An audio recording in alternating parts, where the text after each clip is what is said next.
«Золотой человек» – символ независимого Казахстана. Так назывался республиканский конкурс среди учащихся школ страны на лучшее эссе, награждение которого прошло в Национальном музее республики.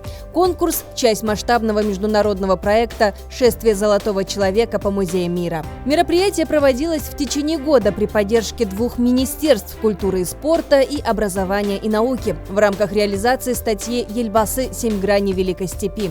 3 этапа школьники 6 по 9 классы по всей стране писали сочинения, где изложили свой взгляд на историю и будущее родной страны через призму золотого человека.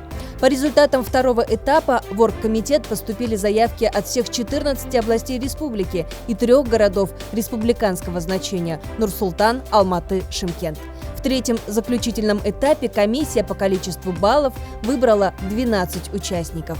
Хочу отметить, что дети очень образованные, эрудированные. Мы под большим впечатлением от подготовленности наших детей. Нам было сложно, конечно, выбрать победителей, но тем не менее при суммировании баллов мы все-таки определили 1, 2, 3 места и также участника Гран-при. Хочу сказать, что конкурс проводится впервые в рамках международного проекта. Мы планируем, продолжить традицию проведения этого конкурса в следующем году. Дюжина талантливых ребят провела 3 дня в столице Казахстана, наполненных самим конкурсом, встречами с членами комиссии, известными отечественными учеными Таймагамбетовым, Хабдулиной, Онгар и другими, и экскурсиями. Ученые дали профессиональный анализ работ конкурсантов и свои напутствия в выборе жизненного пути. По их мнению, все финалисты достойны принять участие в завершающем этапе конкурса. Но соревнования есть соревнования. 12 декабря 2019 года состоялась церемония награждения победителей и призеров. В возрастной категории среди учащихся 6-7 классов 3 место завоевал Мирас Кинизбек, ученик 7 класса из школы-лицея номер 48 Нур-Султана. На 2-м месте ученица 7 класса Жите-Аральской школы Тарбагатайского района Восточно-Казахстанской области Булдуршин Даулетбек. 1-е место досталось Аяру Закария, 7-классница из школы-гимназии имени Абая Акжаикского района Западно-Казахстанской области.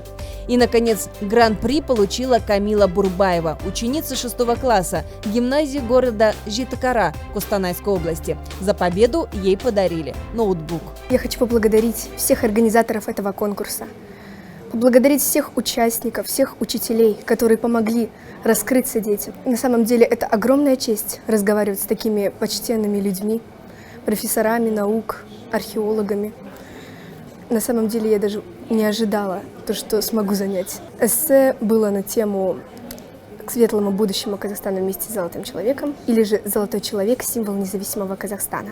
На самом деле я очень долго готовилась, старалась раскрыться перед людьми.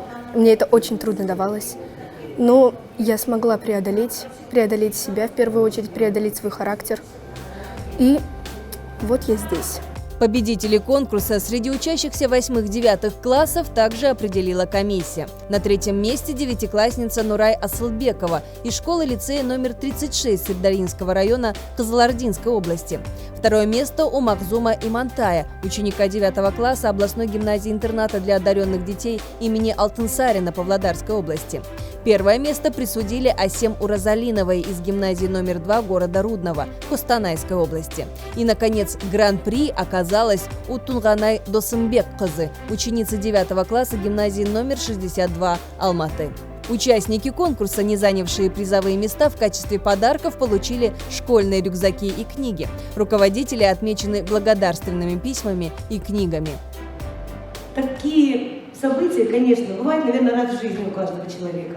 И вот именно это событие запомнится нам на всю жизнь. Большое вам спасибо. Мы очень рады, что приняли участие в этом конкурсе.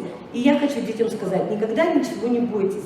Всегда, вы видите, в жизни так бывает, что дорогу осилит идущий. Все двери открыты для молодежи. И мы видим, что вы видите, что большая масса очень достойных, очень опытных, очень умных людей всегда рада детям помочь. Проведенный конкурс стал большим вкладом в формирование и воспитание у подрастающего поколения уважительного отношения к истории своей страны. Изучение духовно-исторического наследия Великой Степи – это часть интеллектуального и творческого развития школьников.